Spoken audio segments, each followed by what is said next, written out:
Chapter 11. Lara, Tatrix of Tharna.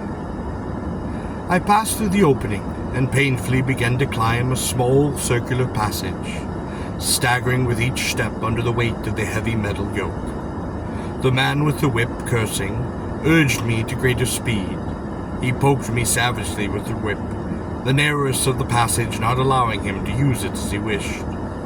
Already my legs and shoulders ached from the strain of the yoke.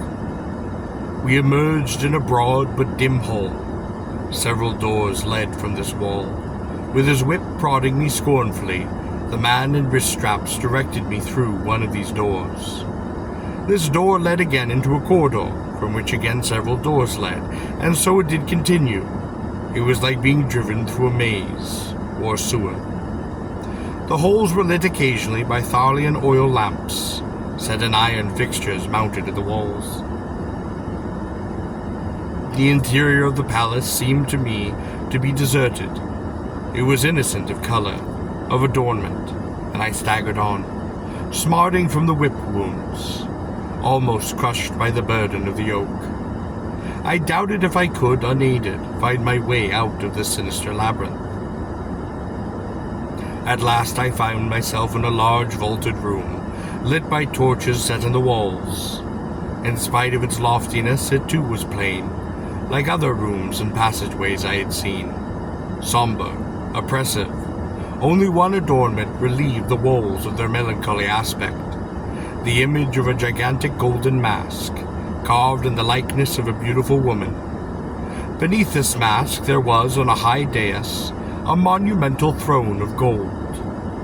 On the broad steps leading to the throne, there were curule chairs, on which sat, I supposed, members of the High Council of Tharna. Their glittering silver masks, each carved in the image of the same beautiful woman, regarded me expressionlessly. About the room, here and there, stood stern warriors of Tharna, grim in their blue helmets, each with a tiny silver mask on the temple members of the palace guard. One such helmeted warrior stood near the foot of the throne. There seemed to be something familiar about him. On the throne itself there sat a woman, proud, lofty, in haughty dignity, garbed regally in majestic robes of golden cloth, wearing a mask not of silver, but of pure gold, carved like the others in the image of a beautiful woman. The eyes behind the glittering mask of gold regarded me. No one need to tell me that I now stood in the presence of Lara, Tatrix of Tharna. The warrior at the foot of the throne removed his helmet. It was Thorn, captain of Tharna, whom I had met in the fields far from the city. His eyes narrowed like those of an Urt, and looked upon me contemptuously. He strode to face me. "Kneel," he commanded. "You stand before Lara, Tatrix of Tharna." I would not kneel. Thorn then kicked my feet from under me, and under the weight of the yoke, I crashed to the floor, helpless. "The whip," said Thorn, extending his hand, and the burly man in wrist straps placed it upon him. Thorn lifted the instrument to lay my back open with its harsh stroke. "Do not strike him," said an imperious voice, and the whip arm of Thorn dropped as though the muscles had been cut. The voice came from the woman behind the golden mask, Lara herself. I was grateful. Hot with sweat, each fiber in my body screaming in agony, I managed to once more gain my knees. Thorn's hands would allow me to rise no further. Therefore I knelt, yoked, before the Tatrix of Tharna. Her eyes behind the yellow mask regarded me, curiously. "Is it thus, stranger," she asked, her tones cold, "that you expected to carry from the city the wealth of Tharna?" I was puzzled. My body was racked with pain, my vision blurred with sweat. "The yoke is of silver," said she, "from the mines of Tharna." I was stunned, for if the yoke was truly of silver, the metal upon my shoulders might have even ransomed a Nubar. We of Tharna, said the Tatrix, think so little of the riches that we use them to yoke our slaves. My angry glare told her that I did not consider myself a slave. From the curule chair beside the throne rose another woman, wearing an intricately wrought silver mask and the magnificent robes of rich silver cloth. She stood haughtily beside the Tatrix, the expressionless silver mask gleaming down upon me, hideous in the torchlight that it reflected. Speaking to the Tatrix, but not turning the mask from me, she spoke, "Destroy this animal." It was a cold, ringing voice, clear, decisive, authoritative. Does the law of Tharna not give it the right to speak? Dorna the Proud, second in Tharna? Asked the Tatrix, whose voice too was imperious and cold, yet pleased me more than the tones of she who wore the silver mask. Does the law recognize beasts? Asked the woman whose name was Dorna the Proud. It was almost as if she challenged her Tatrix, and I wondered if Dorna the Proud was content in the second in Tharna. The sarcasm in her voice had been very ill concealed. The Tatrix did not choose to respond to Dorna the Proud. Has he still his tongue? Asked the Tatrix of the man with the wrist straps who stood behind me. Yes, Tatrix, said the man. I thought that the woman in the silver mask, who had been spoken of as second in Tharna, seemed to stiffen with apprehension upon this revelation. The silver mask turned upon the man in wrist straps. His voice stammered, and I wondered if behind me this burly frame trembled.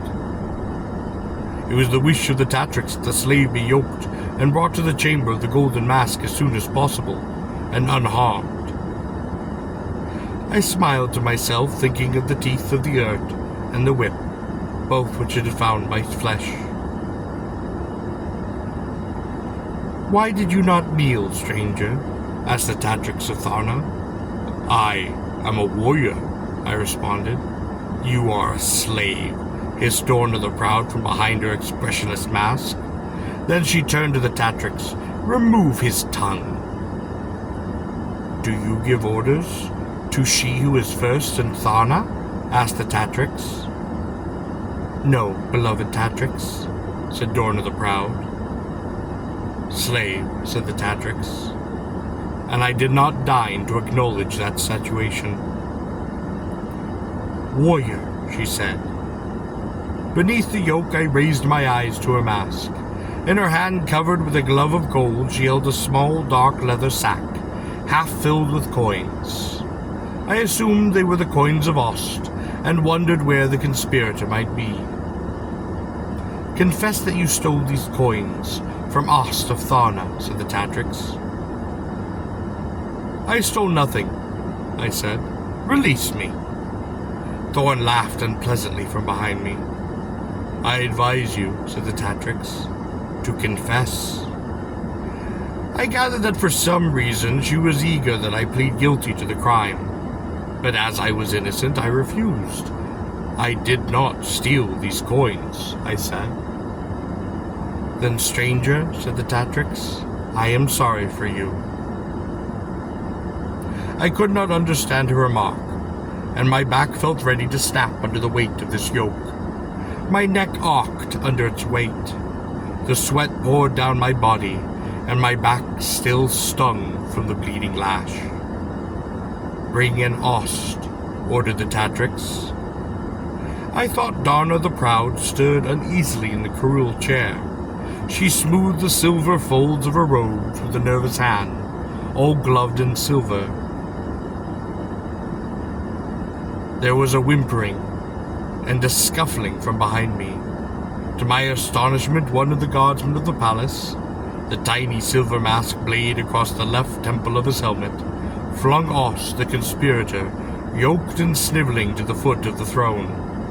Ost's yoke was much lighter than mine, but he was a much smaller man. The weight might have been as much for him. Kneel to the Tatrix, commanded Thorn, who still retained the whip. Ost, squealing with fear, tried to rise, but could not lift the yoke. Thorn's whip hand was raised. I expected the Tatrix to also intervene on his behalf as she had on mine, but instead she said nothing.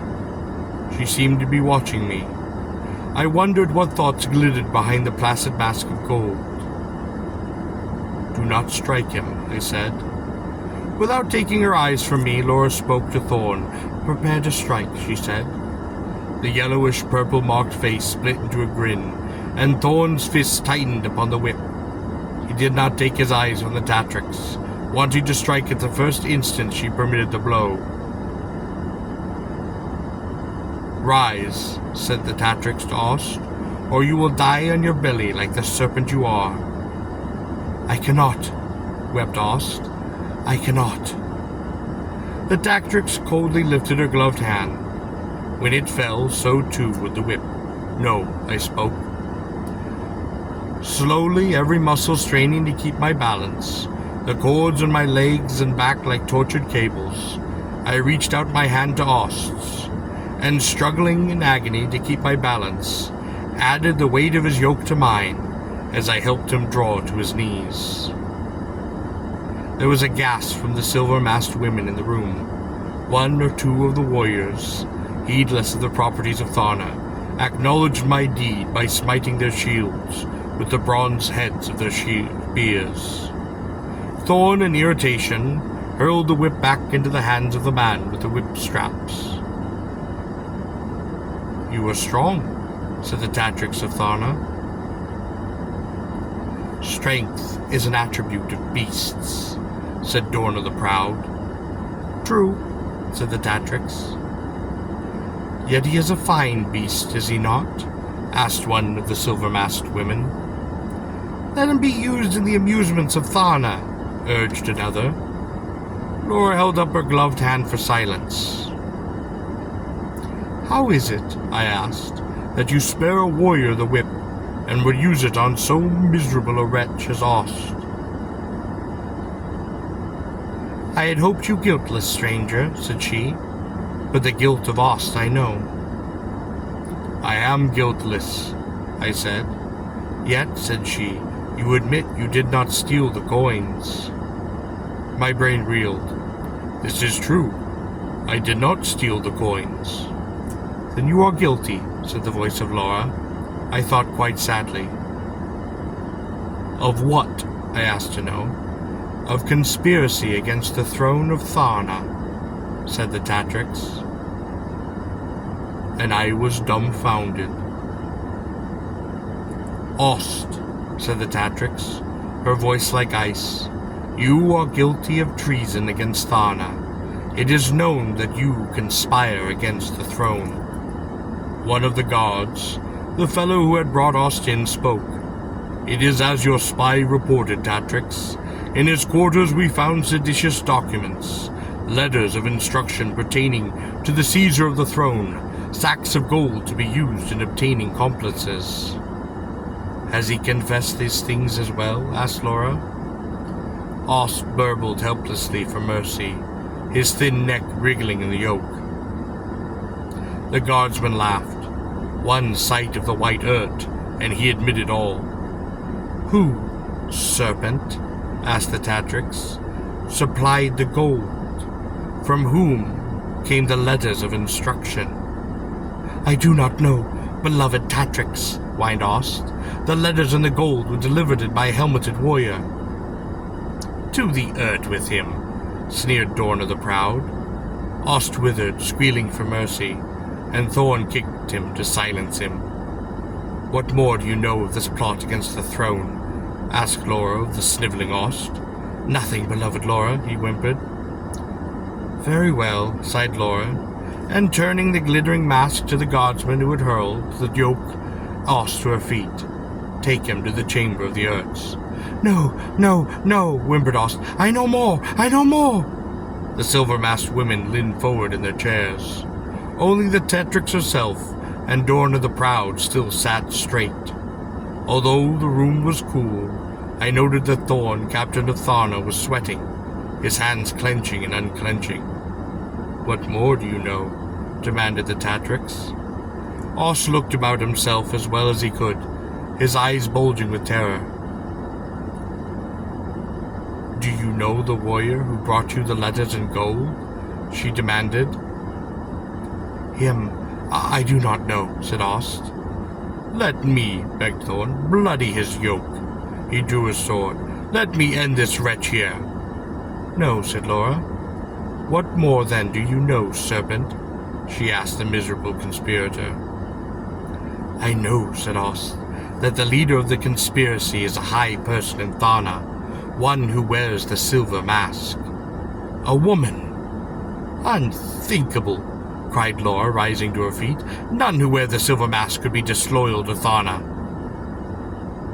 Yet it is so, snivelled Ost. Who is the traitress? Demanded Lara. I do not know her name, said Ost. Thorn laughed. But, said Ost, I spoke with her.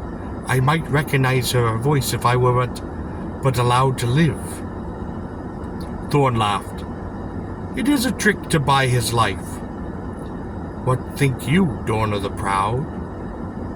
Asked Lara if she was second in Tharna. But instead of answering, Dorna the Proud seemed strangely silent.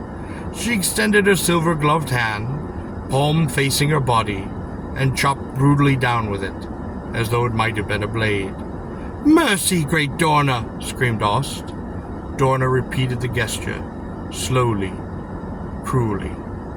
But the hands of Lara were extended. Palms up. She lifted them slightly. It was a gracious gesture that spoke of mercy. Thank you, beloved Tatrix, whimpered Ost, his eyes bursting with tears. Thank you. Tell me, serpent, said Lara, did this warrior steal the coins from you? No, blubbered Ost. Did you give them to him? She demanded. I did. Did he accept them? He did, said Ost. You pressed the coins upon me, and then ran. I had no choice. He accepted the coins, muttered Ost, looking at me malevolently, determined apparently that I would share whatever fate lay in store for him. I had no choice, I said calmly. Ost shot a venomous look in my direction. If I were a conspirator, I said, if I were in league with this man, why would he have charged me with the theft of the coins? Why would he have had me arrested? Ost blanched, his tiny rodent-like mind scurrying from thought to thought, but his mouth only moved uncontrollably, silently. Thorn spoke. Ost knew himself to be suspect of plotting against the throne. Ost looked puzzled. Thus, said Thorn, to make it seem he had not given the money to this warrior, or the assassin as the case may be, he pretended it had been stolen from him. In that way he might at one time appear free from guilt, and destroy the man who knew of his complicity. That is true, exclaimed Ost gratefully, eager to take his crew from so powerful a figure as Thorn. How is it that Ost gave you the coins, warrior? Said the Tatrix. Ost gave them to me, I said, as a gift. Thorn threw back his head and laughed. Ost has never given anything away in his life, roared Thorn, wiping his mouth and struggling to regain his composure. There was a slight sound of amusement from the silver-masked figures, who sat upon the steps to the throne. Ost even himself snickered. But the mask of the Tatrix glittered upon Ost, and his snicker died in his thin throat. The Tatrix arose from her throne, and pointed her finger to the wretched conspirator. Her voice was cold, as she spoke to the guardsman who had brought him to the chamber. To the mines with him, she said. No, beloved Tatrix, no, cried Ost. Terror, like a trapped cat, seemed to scratch behind his eyes. He began to shake in his yoke like a diseased animal.